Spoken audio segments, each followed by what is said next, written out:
Mon nom est Argentina Matavel, je suis la représentante résidente de UNFPA en Côte d'Ivoire. De mes côtés, j'ai deux jeunes ivoiriens, mademoiselle Jessica et monsieur Kra, qui présentaient, c'est eux qui présentaient, qui parlaient du thème des préjugés et des hypothèses sur l'éducation, la santé sexuelle des adolescents et des jeunes. Donc on discutait des questions de préjugés.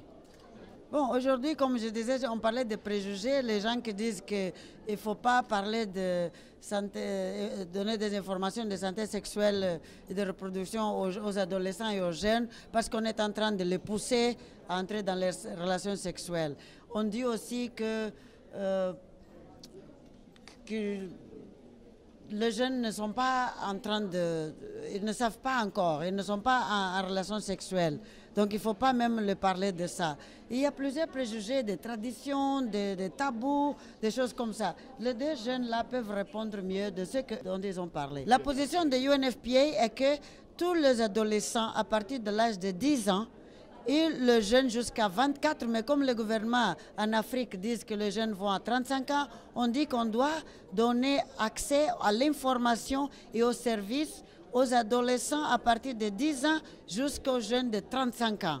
Pour que cette éducation doit être compréhensive, doit être aussi appropriée aux différents âges. Parce que parler de sexualité à un adolescent de 11 ans, ce n'est pas la même qu'un jeune de 25 ans ou 26. Donc on dit qu'on doit donner cette éducation, bien sûr, appropriée à leur âge, pour qu'ils puissent se protéger, pour qu'ils comprennent leur corps qui subit des changements à cause de la puberté et que si on ne les éduque pas, et les jeunes, spécialement les filles, tombent enceintes sans qu'ils sachent même qu'ils sont enceintes. Dans les traditions, dans tout le monde, il y a des choses qui sont positives, mais les traditions sont faites par les hommes, par les gens. Donc on ne peut pas s'accrocher à une tradition d'il y a 100 ans pour vivre aujourd'hui.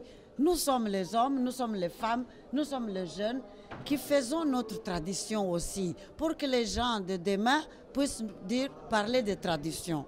Donc aujourd'hui, au XXIe siècle, en 2017, on doit adapter nos traditions, nos croyances, nos façons de vivre, de parler entre jeunes et parents et entre générations.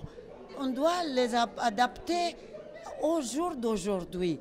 Même si moi, comme mère, ne parle pas à ma fille de sa sexualité, elle va entendre sur la télé. Parce qu'aujourd'hui, en 2017, on a la télé. Quand je grandissais, moi, il n'y avait pas de télé, malheureusement. Donc, on a pu me garder sans savoir certaines choses et garder les tabous jusqu'à un certain âge. Aujourd'hui, on ne peut pas.